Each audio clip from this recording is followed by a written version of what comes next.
집중 인터뷰.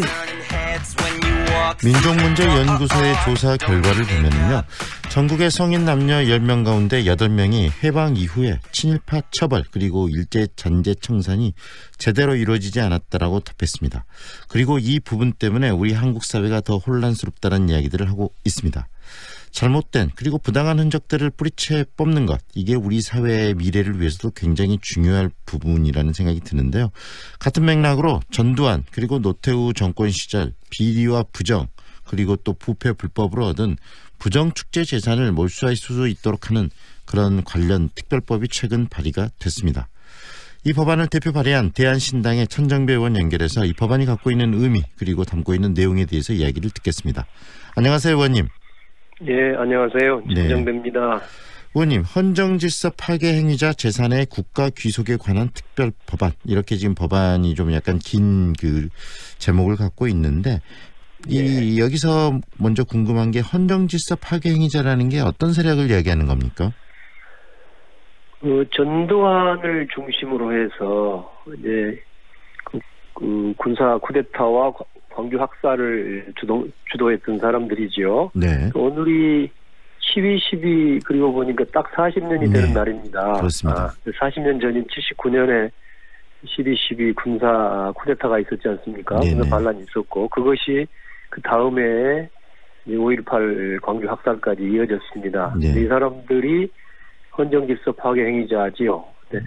이게 이제 제가 새로 만든 개념이 아니고, 이미 그동안 이제 1995년이죠. 전두환, 노태우 등등을 이 처벌할 때 이미 그때 법을 만들었는데, 그때 헌정질서 파괴 범죄, 공소시효 등에 관한 특례 특례법 이런 식으로 헌정질서 파괴 범으로 그 사람들을 규정하고 있습니다. 결국은 12.12 군사 쿠데타를 일으키고 그 이후 5.18 민주화 운동의 가해자로서 이 광주 시민들을 학살한 전두환 그리고 노태우 이 신군부 세력들을 헌정질서 파괴 행위자라고 규정할 수 있다는 말씀이시네요.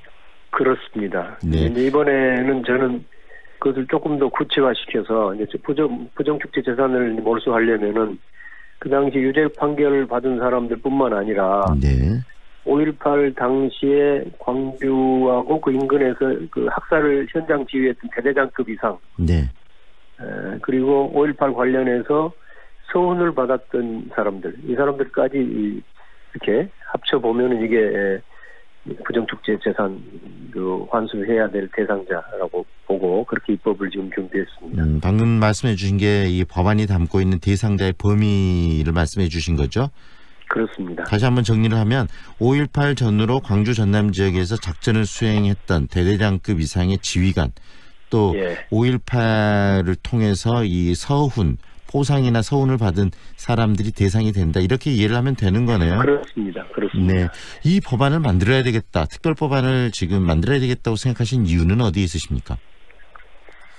예, 지금 서두에 말씀하신 것처럼 일제시대 친일 반민족 행위자에 대해서 뒤늦게나마 진상을 규명하고, 또 사실은 그때 부정축제한 재산들을 반민족 행위로 부정축제한 재산들을 환수하는 것, 이것은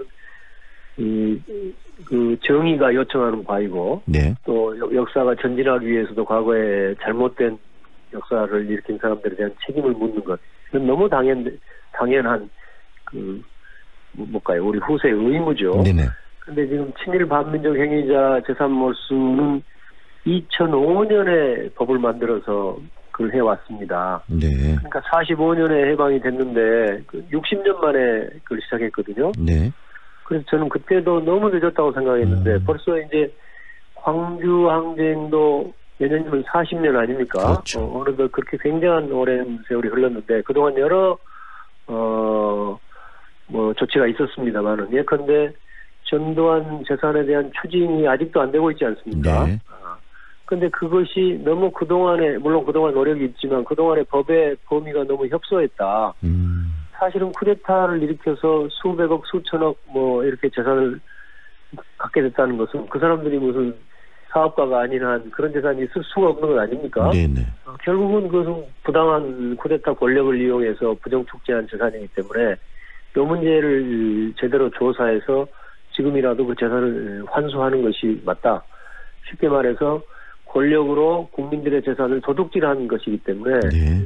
세월이 지났다고 해서 위안부야 되면 안 된다. 더구나 그 재산이 어디로 간 것도 아니잖아요. 지금은 네네. 그 후손들이 가지고 있고 그 측근들이 굴리고 있고 그렇습니다. 결국은 이 쿠데타를 일으켜서 그 정권을 잡은 자들이 이 재산을 계속 가지고 있는 이 부분들, 그리고 그런 쿠데타를 통해서 얻은 재산은 다시 환수시키는 게 이 국가 정의를 바로 세우는 것이라는 말씀이시네요. 그렇습니다. 근데 실질적으로 이 법안이 통과되면은 지금 여러 재산들이 숨어 있고 지금도 현재 뭐 국세청이랄지 이런 그 세무 이런 시스템들 통해서 제대로 세금도 지금 받아내지 못하고 있는 상황인데, 이 법안을 통해서 숨겨진 재산들을 다 찾아내서 환수할 수 있을까요? 이 법안들이 그런 촘촘함을 담고 있습니까? 예, 이 법안은 이제 위원회를 만들어서 네. 이제 9명으로 위원회를 만들어서 4년 동안 그 활약을 하면서 여러 자료를 수집하게 돼 있는데, 네. 한편으로는 지금 그 최근 이제 특별법 작년에 만들어서 광주특별법에 의해서 5.18을 다시 조사하는 위원회가 만들어지고 있지 않습니까? 네네. 그런 이제 그 조사위원회의 활약도 지금 기대하고 있습니다. 그쪽에서 얻은 사실을 이 부정축제에도 이용할 수 있도록 그렇게 해놨습니다만은, 어쨌든 지금 그 사람들 재산 중에 보면 예컨대 미래 한국재단이라고 전두환이 100억쯤의 돈을 기업으로부터 이게 그 사실은 갈취겠죠. 기업들로부터 걷어가지고 만들었는데, 그게 2012년 기준으로 자산 규모가 1,500억 가까이 되는 것으로 보도되고 있습니다. 네.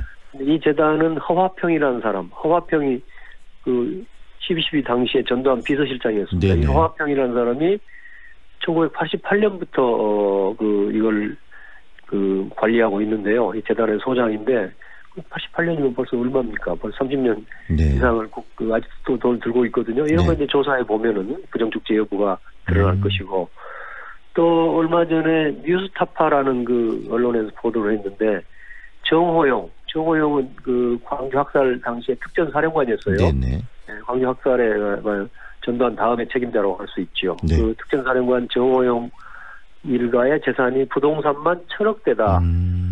1,000억이 넘는 부동산을 가지고 있다. 이렇게 보도된 바가 있습니다. 네. 그래서 대부분의 이 쿠데타 세력에 해당하는 군인들이 막대한 재산을 가지고 있단 말이에요. 네. 평생 군인만 한 사람이 어떻게 1,000억의 재산을 모을 수가 있습니까? 굉장히 의미 있는 그런 법인데 어떻습니까? 이 정치권 내에서 지금 함께하는 분들이 많이 계신가요?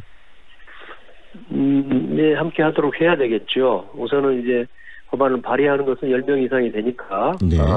우리 광주에 이제 장병환, 최경환 의원 다 물론 함께하셨고요. 네. 그래서 우선은 발의해 놨습니다. 이것을 앞으로 좀 토론을 해야 되겠고요. 네. 걱정이 지금 국회는 20대 국회는 내년 5.18 이후까지입니다. 5월 말이면 끝나고요. 네.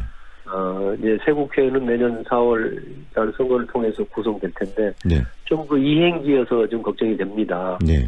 그래서 그러나 우선은 정부와 여당, 민주당 차원에서 이 문제에 대한 결단이 있어야 될 것 같고요. 네. 그래서 지금 3+1이라고 하지 않습니까? 네네. 이번에 자유한국당을 뺀 나머지 세력들이 이제 이렇게 서로 힘을 합쳐서 이번에 예산도 통과시켰고, 네. 그리고 선거법이라든가 검찰개혁법도 논의하고 있습니다만, 이건 했던 것처럼 지금 자유한국당 세력한테 이걸 기대할 수 없으니까요. 네네. 다른 그 범개혁 세력들이 함께 힘을 합치도록 해야 되겠습니다. 의원님 말씀대로 굉장히 의미 있는 법안이고, 그다음에 그 가장 중요한 것은 이 대한민국의 정의를 세우는 것과 관련 있는 법안이기 때문에 정치권이 굉장히 좀 나서서 해야 될 것 같은데, 방금 이야기하신 것처럼 자유한국당은 이 법안에 대해서 찬성할 것 같지 않고요. 더불어민주당, 여당 내 관심도 굉장히 중요할 것 같습니다. 그런 이야기들 끊임없이 하고 계시나요? 여당과? 예, 이제 그래야 되겠죠. 우선 이번에도 강창일 의원이 발의에 참여하셨어요. 네. 그래서 뭐 이걸 모든 분들한테 다 한 것은 아니고요. 우선 네. 법안 발의하는데 10명이 필요해서 10명만 모아놓은 것이니까 앞으로 이제 토론과 활동을 통해서 이것을 내년 40주년 이전에 통과시키도록 최선을 다하겠습니다. 결국 20대 국회에서 이 법안을 꼭 통과시켜야 되는 거 아니겠습니까? 그렇습니다. 그러니까 내년 아까 말씀드린 것처럼 내년 40주년에 이게 발효되게 만들려면 20대 국회에서 만들어야 합니다.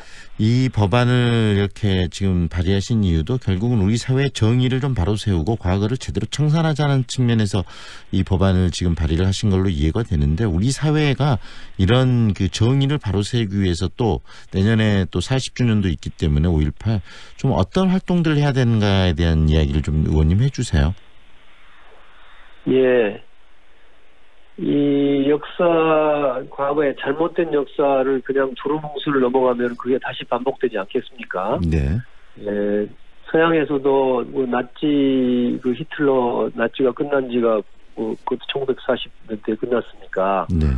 지금 거의 70년 이상 됐는데, 유럽의 언론을 보면은요, 지금도 무슨 나치에 가담했던 사람들을 체포하고 재판하고 거의 100살이 다 된 사람들 단죄하고 이런 것들이 가끔 뉴스에 나옵니다. 네. 우리 경우에도 친일 반민족 행위자 청산이 불행하게도 해방 직후에 이루어졌어야 할 텐데 그게 오히려 친일파가 이 사회를 주도하게 됐기 때문에 그게 늦어져서, 그렇지만 아까 말씀드린 대로 60년 만인 2005년부터 이런 이제 친일 재산 환수도 있었단 말이에요. 그래서 이건 시간이 지났다고 해서 결코 멈출 수가 없는 일이기 때문에 이 법뿐만 아니라 5.18 왜곡하는 행위에 대해서 진상 규명에 대한 부분들, 또 진실 규명은 지금 또 해야 될 것이고 5.18 왜곡하는 부분에 대한 처벌법도 만들어야 되겠고, 또 여러 가지 5.18에 관한 가짜 뉴스를 생산하는 것들을 또 단속할 수 있는 법. 그리고 무엇보다도 내년에 40주년을 앞두고 5.18 당시에 희생되고 민주화를 위해서 앞장섰던 분들에 대한 서훈. 근데 지금 거꾸로 돼 있지 않습니까? 학살 세력이 훈장받고 있고 그에 저항했던 우리 광주 시민군 또 광주 군들이 오히려 아직은 훈장을 못 받고 있단 말이에요. 그래서 내년 40주년 전에는 이건 서훈을 꼭 해야 되겠다. 그리고 이거는 이제 강조해 보면은 서훈은 국회가 필요 없습니다. 이거는 정부에서 대통령과 보훈처에서 결정하면 될 일이란 말이에요. 그래서 그런 부분들이 제대로 좀 정리가 돼야 되겠네요. 앞으로 의원님께서 그런 역할을 더 가열차게 해주실 것으로 기대하겠습니다. 오늘 말씀은 여기까지 드릴게요. 고맙습니다. 예, 감사합니다. 지금까지 대한신당 천정배 의원과 함께했습니다. 좁은 국토를 효율적으로 활용하여 에너지 영토를 넓혀가는 기업이 있습니다. 탑솔라. 생명의 가치를 높이고 미래의 변화를 준비